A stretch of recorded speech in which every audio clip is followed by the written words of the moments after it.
Hey everyone, I'm Ryan Brockington. I'm trying to be quiet because I'm at the MTV studios about to interview Roux right here on nypost.com's PopWrap. Check it out. Don't put me down, I'll never let you sweep me off my feet. I won't let you in. Fashion's a big part of who you are because you have a very unique style. Where do you pull your fashion love from? It's funny because actually if I name like people, then it's only like one or two. It's like people like Prince and David Bowie. But then there's all this other stuff that we talk about that I don't really know necessarily where it comes from. There's a lot of Regal influence as well. Very, very intricate patterns. And I love like just putting loads of patterns together. But when I'm sitting at a keyboard and I've got ideas for parts, and I'll often have ideas for like keyboards and bass and, you know, drums or whatever all at once, you have like this rush, and you do see it as a pattern. You see it a bit like you would see it on a computer screen, how a computer screen would bring it up in a music program.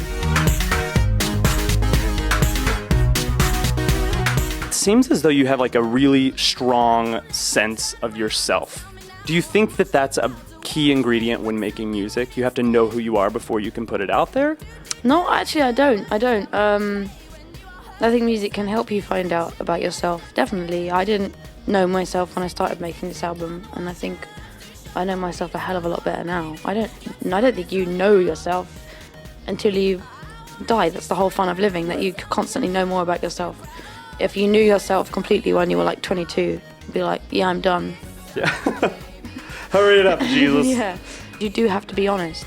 And I think if you don't know yourself and you're trying to be cool and you're insecure and you're whatever, you're trying to be something that you're not, it's always going to show up on the album.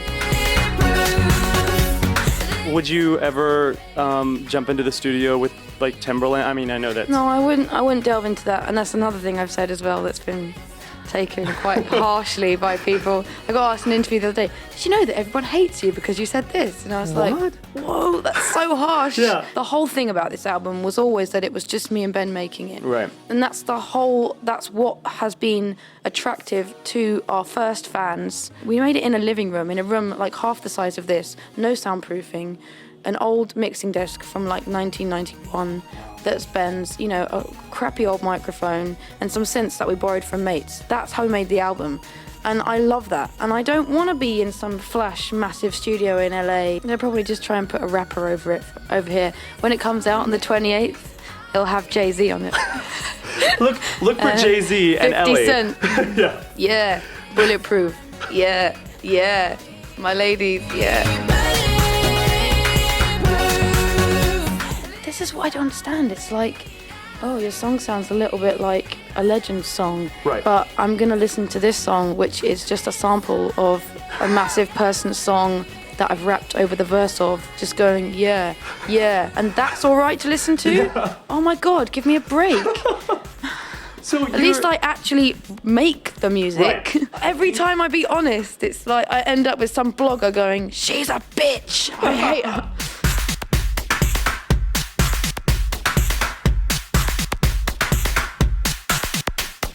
I wouldn't work with anyone that didn't listen to me. Yeah. Come on. Do I look like a fool? True. That's true. You made me wear this shirt. Yeah, so that was us talking and yapping and stuff. And now we're at the really cool MTV booth to take pictures together. So we'll see you later. They're going to think you're a bitch, Ellie.